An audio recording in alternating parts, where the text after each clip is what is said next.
할렐루야, 반갑습니다. 안녕하세요. 오늘 기분이요, 왠지 그런 느낌 있잖아요. 이 스포츠 경기 보다가 9회 말에 누가 홈런 쳐서 역전시킬 것 같은 기분. 축구를 하고 있는데 왠지 모르게 지고 있다가 연장전 루즈 타임에 역전골 넣을 것 같은 기분. 오늘 영적인 감동이 그런 감동이 들었어요. 찬양하는데 하나님께서 오늘 또 일을 하실 거다라는 감동이 있는데 마치 역전할 것 같은 그런 감동이 들었어요. 여러분 믿으십니까? 아멘. 오늘 주제가요. 오랜만에 우리 표 한번 외치고 시작할까요? 네, 우리 올해 2023년도 표 함께 외치고 시작하도록 하겠습니다. 시작. 너에게 무슨 말씀을 하시든지 그대로 하라 하니라. 아멘. 네 가지 슬로건이 있었죠. 같이 읽도록 하겠습니다. 시작. 말씀이 임하는 애, 말씀에 순종하는 애, 말씀으로 인도받는 애, 말씀이 성취되는 해. 아멘. 네. 오늘 주제가 가라 내 믿음대로 될지어다. 아멘. 오늘은 여러분들 잘 아실 겁니다. 이 백부장의 믿음을 통해서 천국 시민은 이 땅의 삶을 어떻게 살아가야 되는지. 오직 의인은 믿음으로 말미암아 살죠. 의인이 사는 방식은 하나입니다. 믿음으로 사는 것입니다. 그래서 이 믿음이 뭔지, 또 우리 백부장이 예수님께 어떤 믿음을 보였길래 그의 삶에 기적이 나타났는지 오늘 우리 함께 살펴보고 이 믿음의 원리를 취합시다. 오늘 이 믿음의 원리를 취하는 자에게 9회 말 역전 홈런 같은 일이 벌어질 거라는 감동을 주셨어요. 우리가 믿어야 될 줄로 믿습니다. 아멘. 우선 본문을 같이 번갈아 가면서 교독하도록 하겠습니다. 제가 먼저 읽겠습니다. 예수께서 가버나움에 들어가시니 한 백부장이 나와 간구하여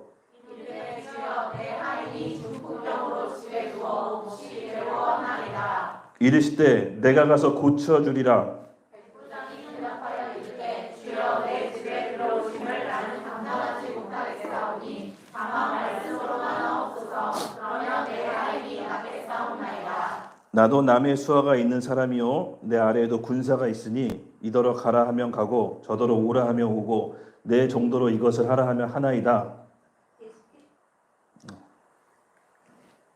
예수께서 들으시고 놀랍게 여겨 따르는 자들에게 이르시되 내가 진실로 너희에게 이르노니 이스라엘 중 아무에게서도 이만한 믿음을 보지 못하였노라. 또 너희에게 이르노니 동서로부터 많은 사람이 이르러 아브라함과 이삭과 야곱과 함께 천국에 앉으려니와 그 나라의 온 자손들은 바깥 어두운 데 쫓겨나 거기서 울며 이를 갈게 되리라. 다 같이 읽겠습니다. 예수께서 백부장이 이르시되 가라 내 믿는 대로 될지어다 하시니 그 즉시 하인이 나으느니라.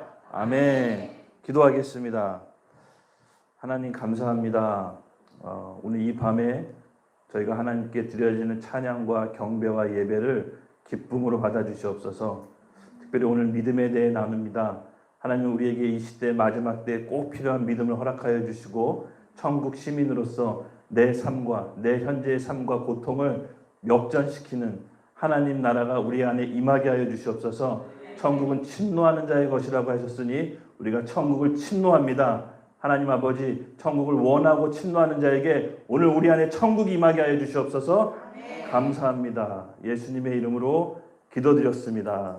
아멘. 계속 기대가 됩니다. 오늘 밤 하나님께서 무슨 일을 내실 것 같은 그런 감동이 드는데요. 질문 하나만 할게요. 예수 믿으면 천국 간다. 믿습니까? 아멘. 정말입니까? 아멘. 근데요. 맞는 말이지만 완전한 답은 아닙니다. 예수 믿어야 당연히 천국 가죠. 근데 예수 믿는다고 해서 다 천국 가는 건 아닙니다. 말씀에 나와 있습니다. 여러분 중세 유럽 암흑기라고 할 수 있는 15세기 잘 아시죠? 카톨릭 교회가 가장 부패했을 때 하나님의 믿음의 한 사람 마틴 루터 그 사람을 통해서 종교 개혁을 일으킵니다. 1517년이죠. 베덴베르크 성당에서 95개조의 방방문을 붙여놓고 그 종교 개혁의 시작이 전 유럽으로 확산됩니다. 면죄부를 통해서 카톨릭이 장사했죠. 돈을 받고 면죄부를 팔므로써 죄가 사해지는 전무후무한 있어서는 안 될 교리를 카톨릭에서 만들게 됩니다. 그리고 많은 사람들이 거기에 대해서 그 면죄부를 사기 위해서 많은 돈을 헌납했습니다. 그때 믿음의 한 사람, 하나님의 뜻을 안 그 사람, 우리 루터는요, 로마서 1장 17절 그 말씀 한 구절을 받게 됩니다. 여러분 모두 다 잘 아시는 말씀인데 같이 함께 읽겠습니다. 시작. 복음에는 하나님의 의가 나타나서 믿음으로 믿음에 이르게 하나니 기록된 바 오직 의인은 믿음으로 말미암아 살리라 함과 같으니라. 아멘. 복음에는 하나님의 의가 나타난다고 했는데 믿음에 이르게 하나니 기록된 바 오직 의인은 믿음으로 산다. 여러분 중세 시대 15세기 그 중세 암흑기에서는요, 일반 성도가 성경을 볼 수가 없었어요. 카톨릭 사제, 그 사제가 하나님을 대리해서 그 성경을 알려줄 수가 있었지, 감히 일반 성도가 성경을 볼 수도 없을 뿐더러 라틴어도 알 수가 없었습니다. 그때 당시 성경은 라틴어였기 때문에. 근데 마틴 루터가 카톨릭에서 하는 그 면죄부 판매를 보고 이 말씀 구절을 그 마음 가운데 심은 거예요. 하나님이 보여주신 거예요. 카톨릭에서는 의롭게 되는 것을 바로 사제를 통해서, 바로 성경 말씀은 일반인들이 볼 수 없었지만 아니다. 행위로 구원받는 것이 아니라 오직 믿음으로 구원받을 수 있다라는 이신칭의 교리가 만들어집니다. 바로 여러분 우리가 알고 있는 개신교의 가장 큰 교리 중 하나죠. 이신칭의. 오직 구원은 은혜로 말미암아 받게 되는 것이죠. 믿음으로. 그래서 오직 믿음, 오직 은혜, 오직 성경이라는 3대 슬로건으로 우리 개신교의 교리가 잡히게 됩니다. 여러분 모두 라틴 루터의 개신교의 후예들입니다. 그렇죠? 그래서 이제는 구원은 행위로 받는 것이 아니라 오직 하나님을 그 믿는 믿음으로 하나님의 선물로 은혜로 값없이 우리에게 구원이 임하게 되는 것입니다. 루터의 한 사람이 그 종교개혁을 일으켰던 거죠. 근데 여러분 잘 아시다시피 루터가 종교개혁을 일으켰지만 루터는 카톨릭 사제였어요. 그러니까 카톨릭 교회를 전면적으로 부정하진 않았어요. 로마 교황청의 부패, 그것을 고치고 교회를 개혁하기를 원했는데 이 16세기 여러분 잘 아시는 칼빈 있죠. 칼빈은 카톨릭 자체를 없애야 된다고 생각했어요. 카톨릭 교회 자체를 부정했어요. 그래서 그 가르침, 그 교리 모두 다 깡그리 없애는 게 그의 개혁의 목적이었어요. 그래서 어떻게 보면은 그는 극단적이고 극진적인 종교개혁을 하는 사람이었어요.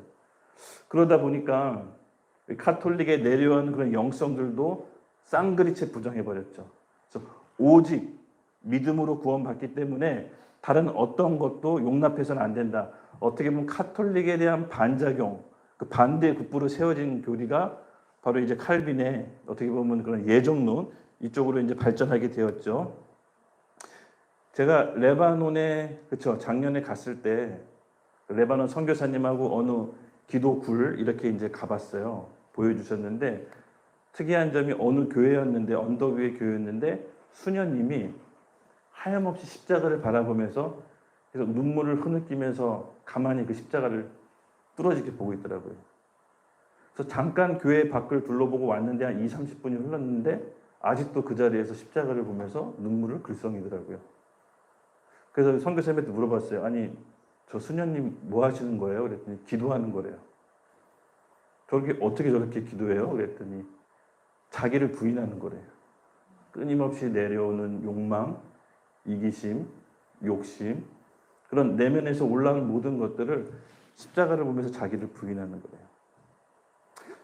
저도 당연히 예수 믿으면 천국 간다라고 믿고 굳게 살아왔던 사람들 중에 하나였습니다. 근데 성경은 바로 우리 믿음으로 구원에 이르지만 예수님께서는 또 이렇게 말씀하셨어요. 누구든지 나를 따라오려거든 자기를 부인하고 자기 십자가를 지고 나를 따라오리라. 맞습니다. 우리 성경은 두 가지가 다 있습니다. 오직 믿음으로만 구원받지만 구원받는 것이 끝이 아니라 그걸로 우리가 천국 가는 보험 증서를 딴 것이 아니라 반드시 구원받은 사람은 자기 십자가를 지고 자기 부인을 하고 주님을 쫓아가야 되는 그 여정이 남아있는 것입니다. 말씀 한 구절 같이 볼게요. 함께 읽겠습니다. 시작. 그러므로 나를 사랑하는 자들아 너희가 나의 항상 복종하여 두렵고 떨림으로 너희 구원을 이루라. 아멘. 맞습니다. 예수님 믿고 구원받았지만 우리는 여전히 우리가 받은 그 구원을 완성해야 되는 성화의 과정에 이르릅니다. 예수님을 구주로 영접해서 우리 영은 새롭게 거듭났죠. 그러나 우리 혼과 육신은 아직도 옛 죄 습관대로 남아 있습니다. 이것을 인정해야 됩니다. 영이 구원받았다고 해서 우리 생각과 우리 행동까지 갑자기 한꺼번에 구원받는 건 아닙니다. 점차 시간이 걸립니다. 영이 새롭게 거듭났지만 혼과 생각, 감정, 의지가 말씀대로 교정하는 시간도 걸리고 그에 따른 행동도 십수년이 걸립니다. 저도 예수님을 28살 때 믿었고 예수님을 극적으로 만났지만 여전히 제 생각과 행동은 아직도 제된 모습이 여전히 남아 있습니다. 그것은 하루아침에 바뀌어지는 것이 아닙니다. 우리가 예수님께서 말씀하셨듯이 날마다 자기를 부인하고 자기 십자가를 지고 예수님을 따라가야 되는 그 시간이 필요한 것입니다. 그래서 우리의 영성은 어떻게 보면은 우리 개신교에서 말하는 믿음으로 구원받는 것도 있지만 카톨릭에서 여전히 추구하고 있는 것이 있었는데 그 수도사의 영성, 날마다 자기를 부인하고 자기 십자가를 지는 그 수도사의 영성이 온전히 균형을 이루고 잘 맞춰져야 저는 그것이 우리의 온전한 신앙생활이 될 수 있다고 보거든요. 그래서 우리가 잃어버린 영성이 무엇인지를 다시 한번 생각해 봤으면 좋겠어요. 우리가 예수님 믿고 구원받고 천국에 가지만 여전히 우리 이 땅에 육신 가운데, 죄 가운데 이 세상을 통치하는 세상 임금, 사단이라고도 하죠. 이 세상의 어둠의 주관자라고 합니다. 그 자의 통치 아래에 있습니다. 장차 이 세상에 하나님 나라가 임할 거지만 그 기간 안에는 사단과 싸워야 되는 그 시간이 있어야 되는 것입니다. 그러므로 우리는 죄 가운데 있다는 것을 여러분 인정하셔야 돼요. 그것은 단순히 교리가 아니라 실제입니다. 그래서 예수님께서 잘 아시다시피 부자 청년 이야기 있죠. 부자 청년은 지금으로 따지면 스펙이 출중했습니다. 자기 딴에는 재산도 있고 원하는 그 요구하는 율법도 다 지켰다고 그러십니다. 그래서 예수님께서 너 율법 다 지켰냐 그랬더니 부모 공경하고 다 하고 원하는 율법 다 지켰다고 합니다. 그래서 예수님이 마음의 중심에 전곡을 찔러서 얘기합니다. 그럼 네가 가진 재물 다 나에게로 가져와라.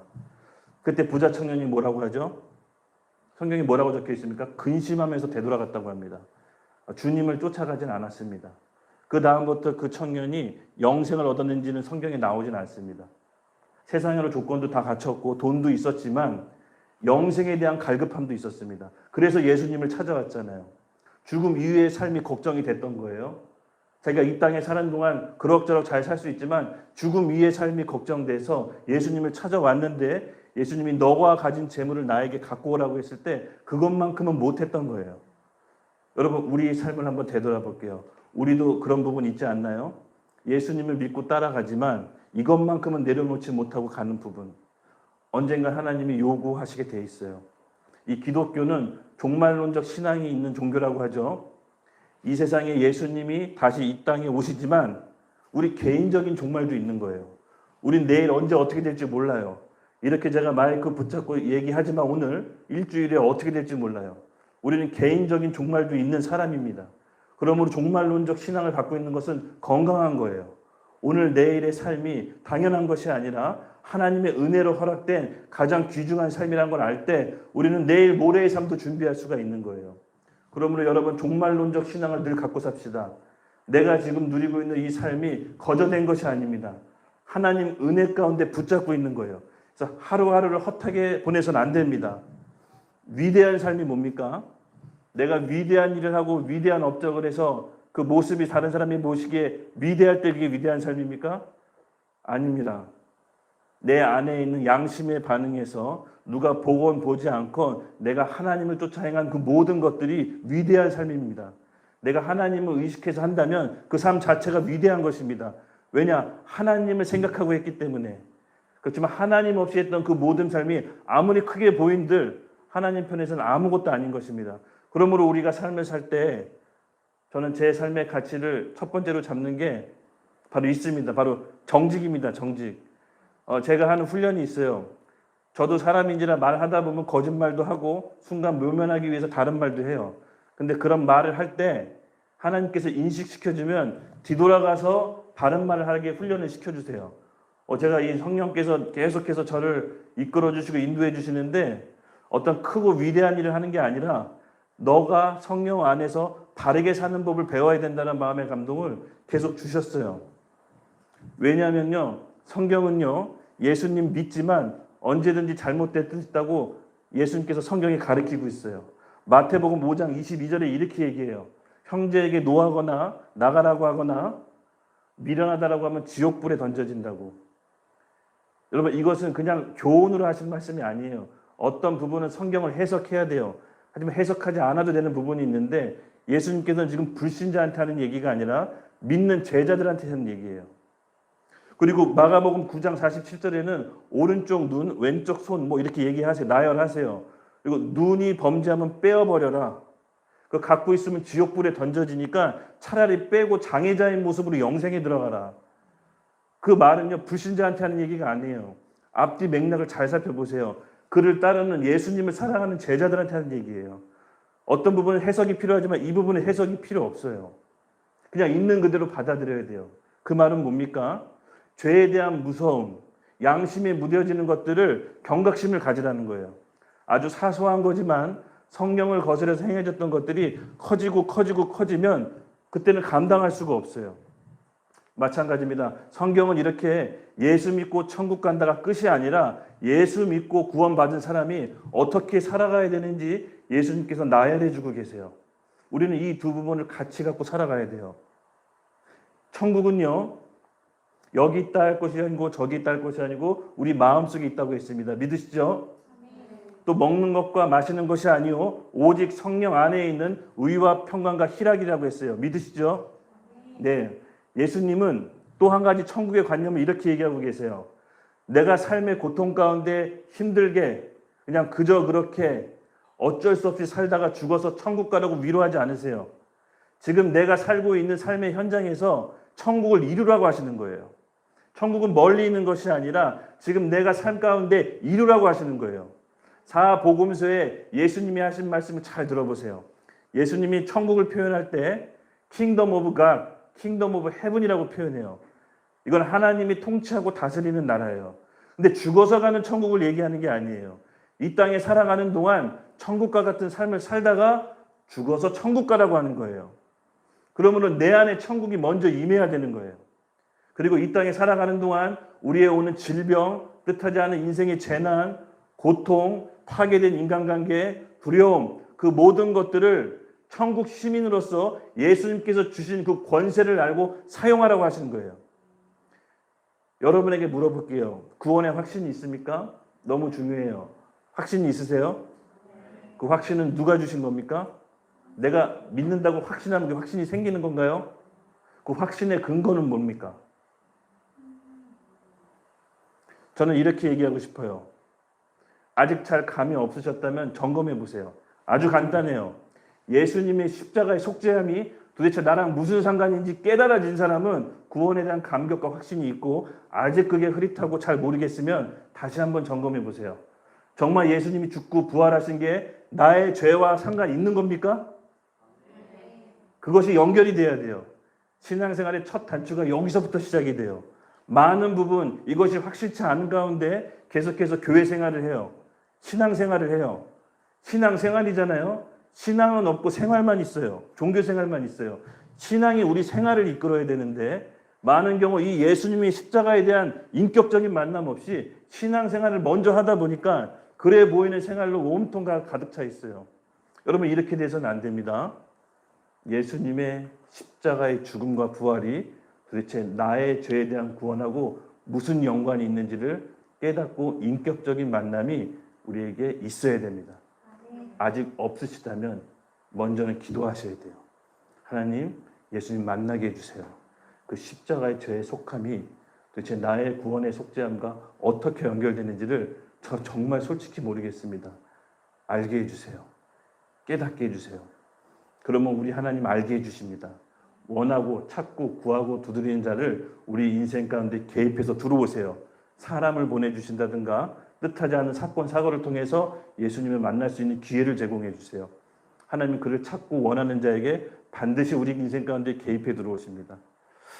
그래서 저도 예수님 믿고 제 안에 28살에 정말 예수님을 인격적으로 만나고 너무 기뻤거든요. 그 감격이 아직도 있어요. 정말 그 전에는 너무 허무하고 방황이 심했어요. 저도 그래서 뭘 해야 될지 몰라가지고 하여튼 막 뭘 하면서 살았던 것 같은데 그게 뭘 해야 될지 몰라서 막 뭘 찾아 헤맸어요. 오늘 우리 형도 있지만 저를 굉장히 걱정했어요. 제가 어떻게 이 세상을 살아갈까 늘 걱정했던 것 같아요. 늘 그 걱정만 했다고 하더라고요. 근데 진짜 그랬을 것 같아요. 지금 되돌아보니까 저 같은 동생이 있으면 진짜 걱정스러웠을 것 같아요. 하나님의 은혜죠. 근데 하나님께서는 너무 사랑하셔서 우리 가족들의 기도를 들어주십니다. 그 기도를 통해서 역사해 주세요. 저는 그걸 알고 있어요. 그래서 누군가에 위해 구원해야 되는 기도는 우리가 반드시 해야 돼요. 가족 구원의 기도는 우리가 반드시 해야 돼요. 하나님께서 역사하세요. 절묘한 방법으로. 우리 가운데 그 천국에 대한 소망을 여러분 절대 놓지 맙시다. 우리가 이 땅에 사는 동안 고통을 참고 견디고 인내하다가 죽어서 천국 가야 된다. 세상에 이런 고통스러운 위로가 어디 있어요? 이런 희망 부문이 어디 있어요? 그렇지 않아요? 아닙니다. 인도 어디 가면은 착하게 살다 죽으면은 다음 생에 부잣집으로 태어난대요. 그래서 그냥 누가 때리면 맞고 착하게 살다 죽는 거예요. 그리고 무슬림은 인샬라라는 게 있잖아요. 모든 것이 신의 뜻. 안 좋은 일을 당해도 신의 뜻, 교통사고를 당해도 인샬라, 뭘 해도 인샬라. 아닙니다. 복음은 그런 것이 아닙니다. 복음은 현실에 순응하는 것이 아닙니다. 천국과 같은 삶으로 바꾸라는 거예요. 예수님께서 우리에게 주신 생명은 그냥 현실에 순응하라는 것이 아니라 내 인생의 개혁과 혁신을 통해서 하나님 나라를 이루라는 거예요. 질병이 있으면 예수님이 주신 생명과 권세로 그 질병을 내쫓으라고 하시는 거예요. 귀신을 내쫓으라고 하시는 거예요. 예수님이 하늘나라를 선포하고 하신 일들을 자세히 보세요. 가만히 있으셨던가요? 모든 게 아버지 뜻입니다 하고 현실에 순응하셨던가요? 그렇지 않습니다. 천국 시민권자로서 어떻게 천국을 이루어야 되는지를 알려주세요. 질병 있고 고통스러운 자에게 그 질병은 불법이라고 선포하시고 내쫓아요. 귀신도 불법이에요. 하늘나라에선 그 모든 것, 인간을 고통스럽게 하는 게 다 불법이라고 선포해요. 그 천국 시민권자가 예수님이 왕으로 오신 거예요. 그래서 우리가 그것을 고스란히 따라가는 겁니다. 그러므로 여러분 제가 이따 기도할 텐데 오늘 현실에 안주하지 맙시다. 복음은 그런 게 아니에요. 어마어마한 능력과 생명을 우리에게 주신 거예요. 창조주가 흘린 피예요. 시시한 걸 주시지 않았어요. 하나님께서 천지를 창조하신 그 능력으로 그 피로 우리를 대신 사신 거예요. 이렇게 표현하면 좀 실감날까? 여러분 빚독촉 받아보신 적 있으세요? 빚독촉.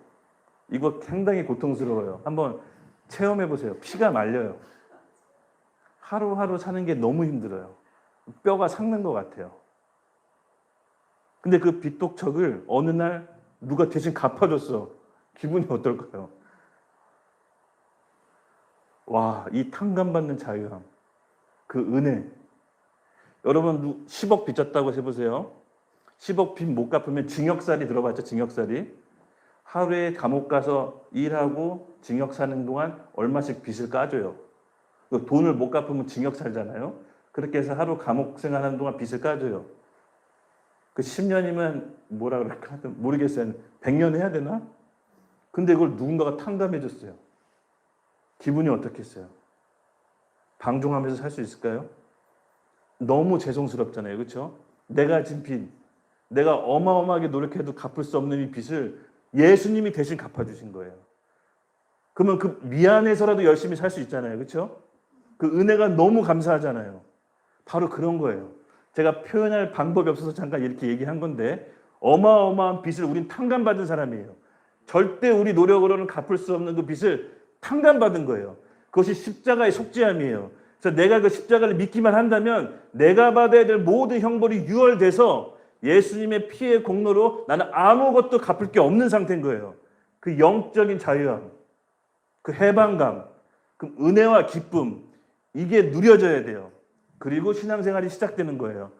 그리고 내가 할 수 있는 봉사가 눈에 보이기 시작하는 거예요. 여러분 아셨죠? 오늘 그것을 회복하는 자리가 되길 예수님의 이름으로 축복합니다. 천국은 공식으로 내가 따놓은 것이 아닙니다. 천국은 이 마음에서 일어나는 중생의 역사예요. 죄인됨을 알고 하나님의 나의 주인으로 모시고 이제 더 이상 내가 내 인생을 사는 것이 아니라 예수님이 나의 주인이 되셔서 나는 예수님의 평생 종으로 그분이 이끌린 대로 살겠다고 하는 빛을 탕감받은 자의 태도예요. 그러면 그 사람은 어떻게 삶을 살 수가 있겠어요?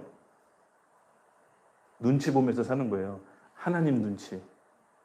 천국 갔다고 해서 사소한 죄, 사소한 버릇, 아무렇게도 막 살 수 있는 것이 아니라 그 다음부터 빚 갚아준 하나님의 눈치 보면서 사는 거예요. 제가 이제 전도사 직분 단지 며칠 안 돼, 한 몇 달 안 됐을 것 같아요.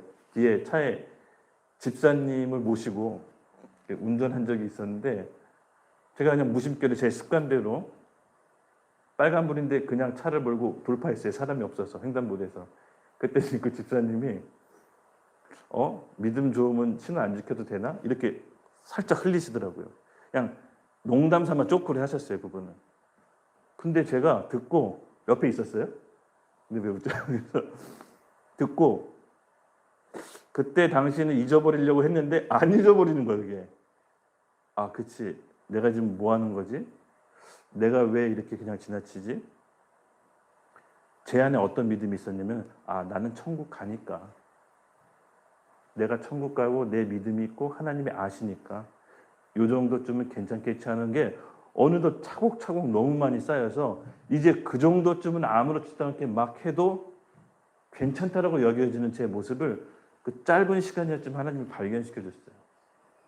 그리고 새벽에 이렇게 설교 준비하고 횡단보도 갈 때 제가 간증 한번 한 적 있잖아요. 그냥 아무도 없을 때 빨간불 때 그냥 건넜는데 마음속에서 또 다시 돌아가 이런 마음을 주셨어요. 새벽에. 그래서 파란불 때 다시 돌아가서 다시 건너는. 그러니까 하나님께서 그거 하나하나 알려주시더라고요.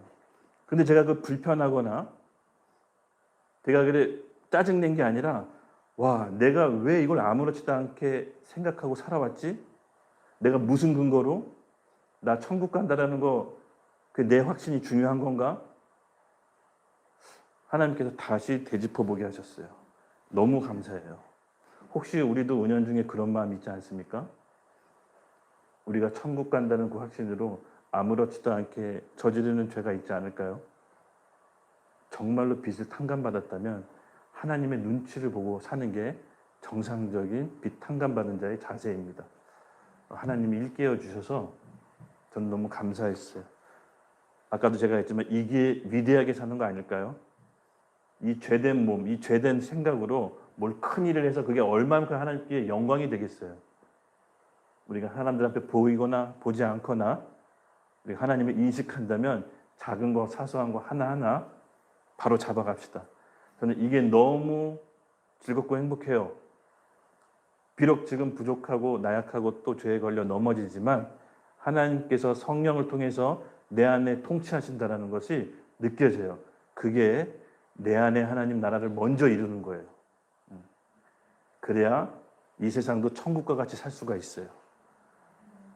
그러면 죽으면 당연히 천국 가겠죠. 네. 우리가 이 삶을 놓치지 맙시다. 본론으로 들어갈게요. 오늘 우리 본문 말씀. 제목 다시 한번 크게 같이 읽겠습니다. 시작. 가라, 내 믿은 대로 될지어다. 아멘. 맞습니다. 오늘 백부장의 믿음과 예수님의 대화를 통해서 우리에게 필요한 이 믿음. 저는 오늘 이 믿음 우리에게 필요할 것 같아요. 옛날에 여러분 보신 적 있으세요? 그 조용기 목사님 아시죠? 그 어느 기자랑 인터뷰한 거 영상을 제가 본 적 있어요. 기자가 조용기 목사님한테 이렇게 질문했어요. 목사님 믿음이 뭡니까? 목사님은 아픈 사람도 많이 고치시고 기적도 행하시고 눈먼 사람 보게 하시고 안진뱅이도 일으키셨는데 세계적인 사역자신데 믿음이 뭡니까? 라고 목사님한테 물어봤더니 목사님 대답이 너무 충격적이었어요.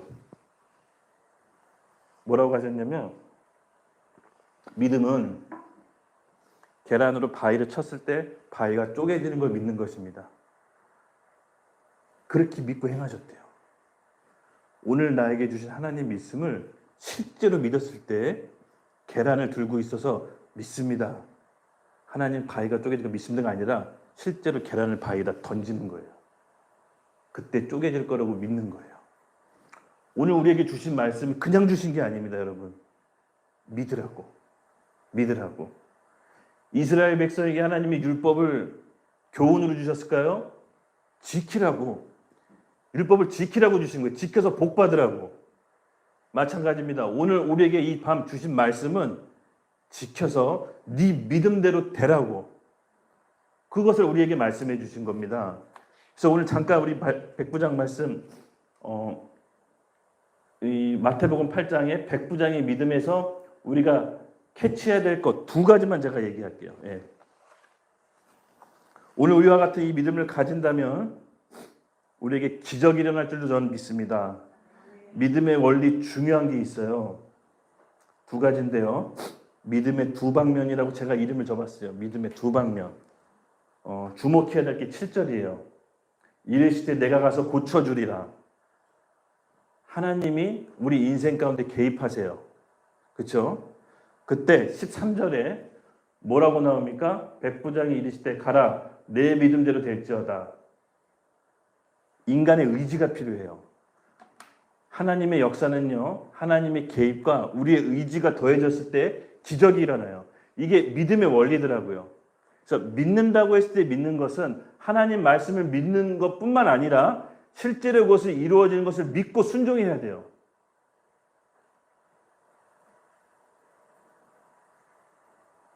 우리 주향기님 저 믿어요? 저 이렇게 어떻게 좀 믿음이 가요? 그럼 1,000만 원만 빌려주면 내일 아침 줄게요. 그렇죠? 믿는 게 아니에요.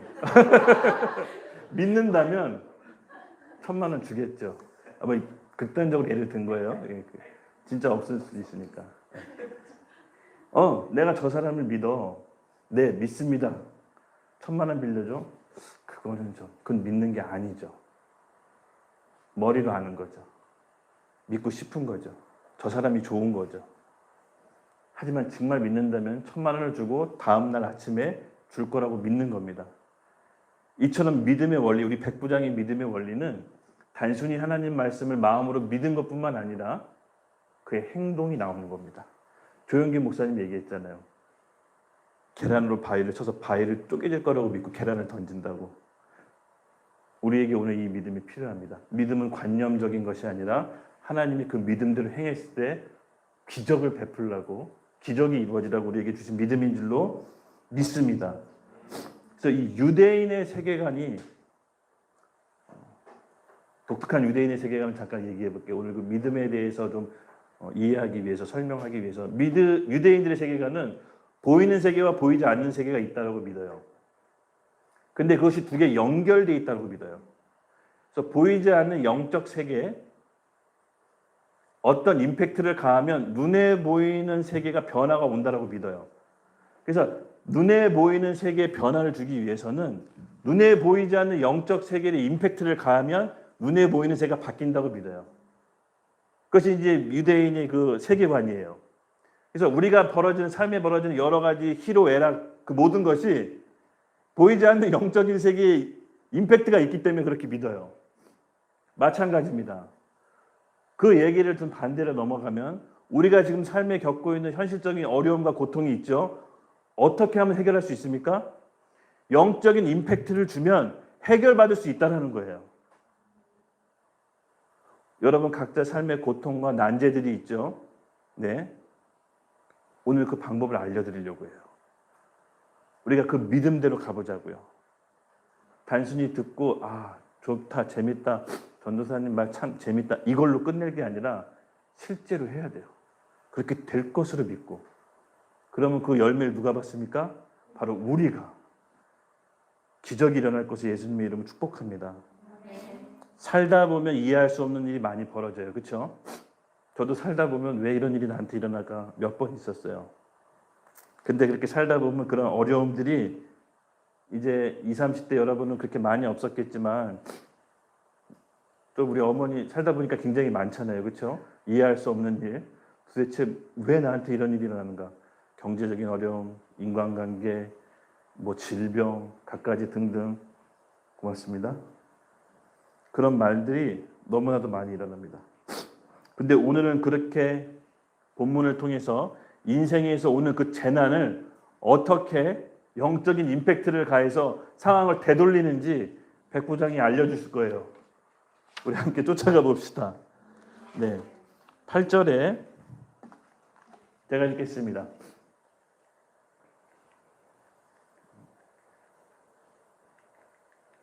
갑자기 이 사탄이 또 노트북 작동을.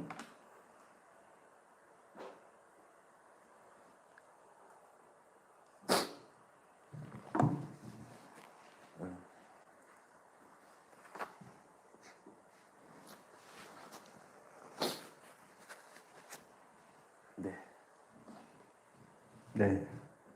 예수께서 가버나움에 들어가시니 한 백부장이 나와야 간구하되 이르되 주여 내 하인 중풍병으로 집에 몹시 누워 괴로하나이다.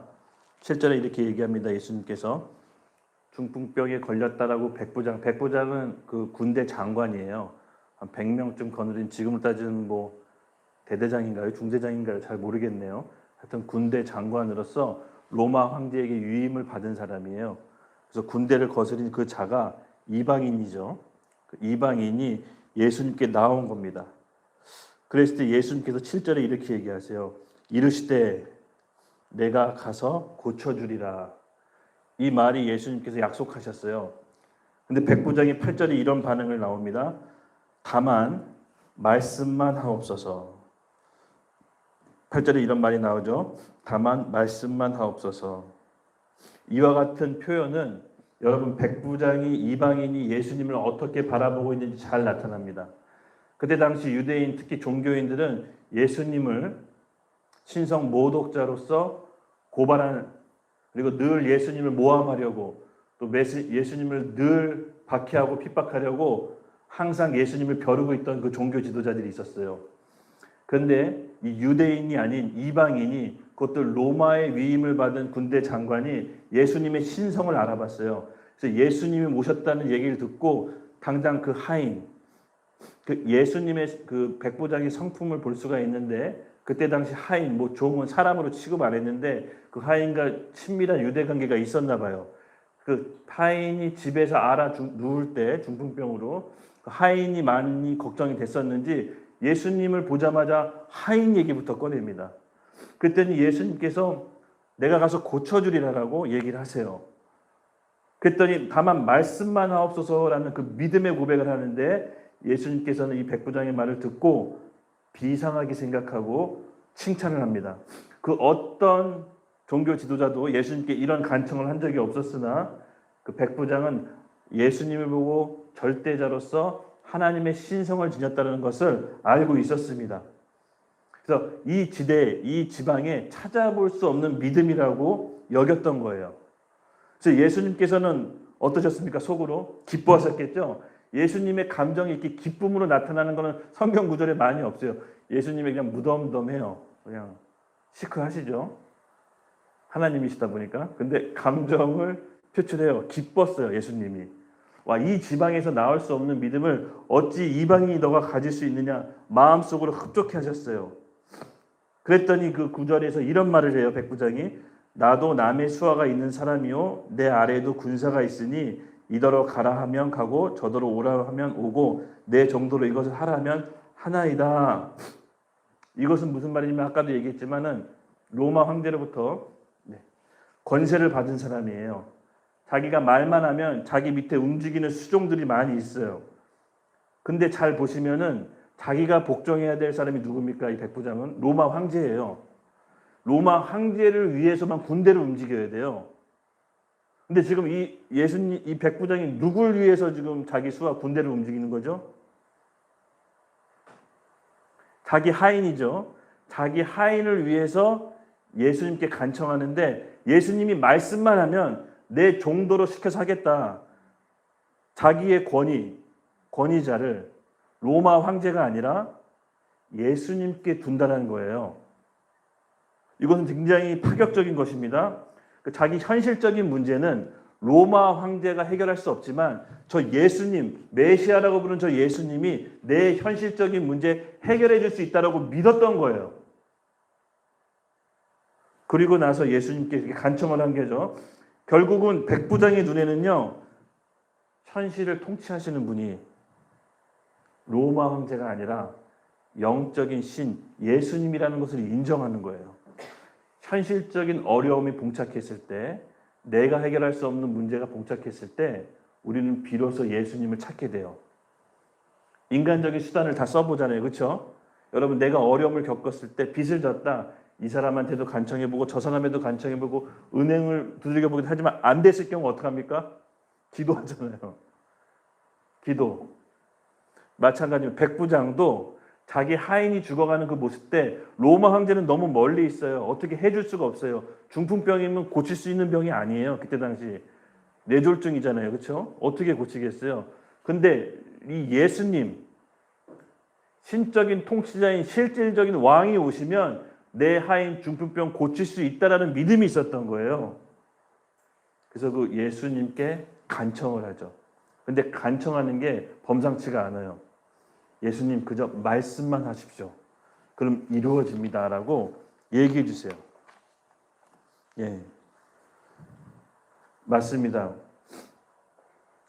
우리가 어떤 문제에 봉착했을 때 그 문제를 직시하는 것이 아니라 그 문제 위에 넘어선 모든 세상을 컨트롤하는 하나님께 집중하는 겁니다.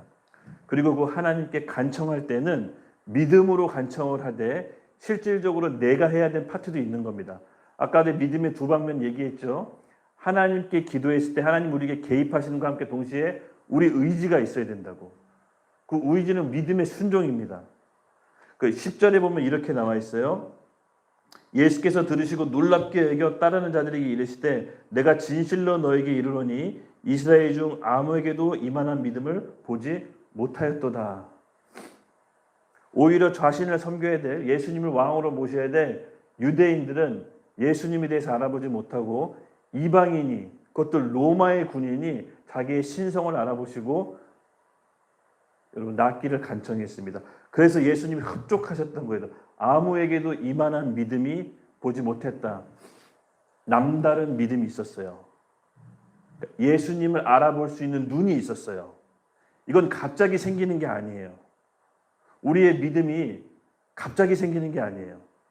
우리 일상생활 속에서 하나하나 작은 것부터 믿음의 도전을 하셔야 어느 날 큰 믿음을 할 수가 있는 거예요. 갑자기 계란으로 바위 쳐서 바위가 쪼개지는 게 아니에요. 아주 사소한 거지만 작은 믿음의 시도를 평소 때 해왔어야 돼요. 해와야 돼요. 그때 어떤 큰 믿음을 발휘할 수가 있는 거예요. 그래서 우리가 이 믿음으로 예수님께 칭찬받을 그런 범상치 않은 믿음을 올해, 내년에 우리가 키워갑시다. 작은 사소한 믿음의 발걸음부터 하나하나씩 떼보자고요. 하나하나씩 해보자고요. 생각나는 것들 있죠. 저도 생각나는 것들이 이 준비하면서 많았는데 해보려고요. 하나님께서 계속 자꾸 저한테 아픈 사람 위해 치유해 주라는 계속 충동이 계속 있어요. 근데 신기하게 내가 이따도 얘기했지만 제 안에 이런 생각이 있어요. 이 정도 아픈 건 내가 기도하면 낫겠다 싶어서 그 정도는 내가 막 기도해 주려고 하는데 조금 중증. 괜히 기도해도 안 나면 내가 사입이 되겠지 하고 안 해줘요, 나도. 근데 하나님이 그렇게 하지 말라는 감동 주시더라고요. 믿음은 비례해서 나타난다. 이 백부장은요, 자기 믿음의 비례해서 기적이 일어난 거예요. 예수님이 가지 않으셔도 이 자리에서 말씀만 하셔도 내 하인 낫는다라는 믿음의 비례가 있었어요. 하나님이 알려주신 믿음의 원리는 내 믿음의 비례해서 기적이 나타난다는 거예요.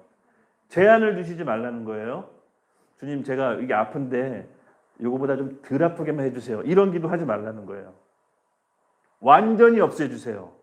이미 건강한 사람처럼 깨끗하게 해주세요라고 믿음을 갖고 건강한 사람처럼 행동하라는 거예요. 그것이 백부장의 믿음이었어요. 11절 또 너에게 이르노니 동서로부터 많은 사람이 온다. 예.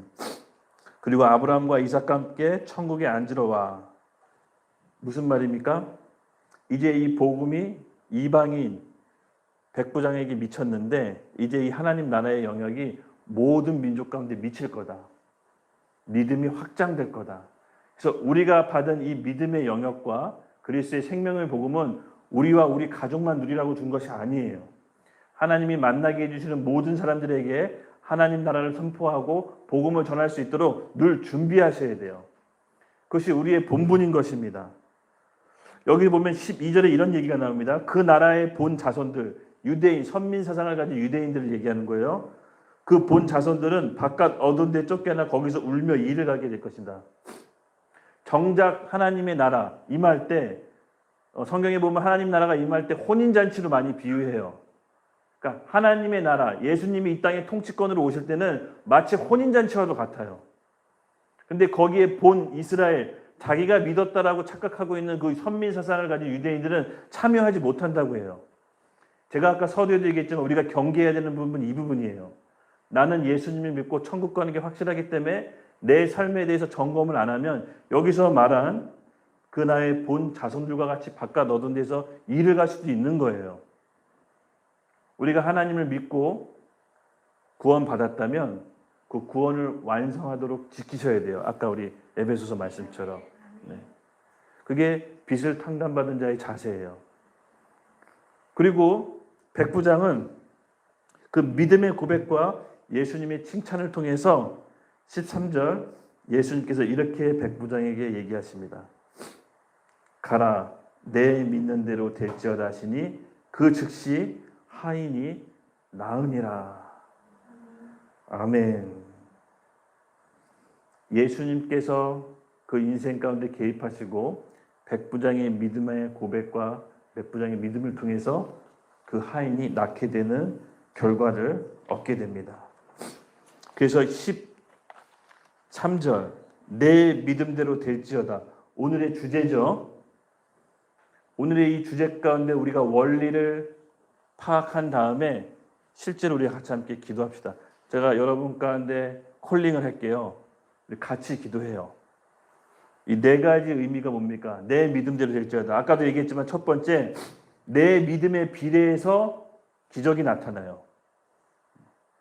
내가 내 믿음을 제한하지 맙시다. 하나님께서 오늘 우리 말씀을 주셨죠. 내 믿음대로 될지어다. 그럼 우리가 그 믿음을 어디까지 품을지 각자 정하세요. 지금 정해보세요. 그리고 두 번째, 하나님의 능력과 은혜는 무한하지만 그 능력과 그 기적은 그 사람의 믿음의 양에 비례해요. 1번하고 비슷하지만 하나님의 능력은 무한하지만 그 나타나는 기적은 그의 믿음에 비례한다고. 네. 우리가 믿음을 가질 때 우리 스스로 우리 생각으로 제한하지 맙시다. 정말 나에게 필요한 것을 솔직하게 얘기해야 돼. 오늘 내가 계란으로 바위를 쳐서 바위가 쪼개진다는 믿음으로 나가세요. 그리고 세 번째, 이 본문의 오늘 주제의 주체를 누구라고 합니까? 여러분, 주체가 누굽니까?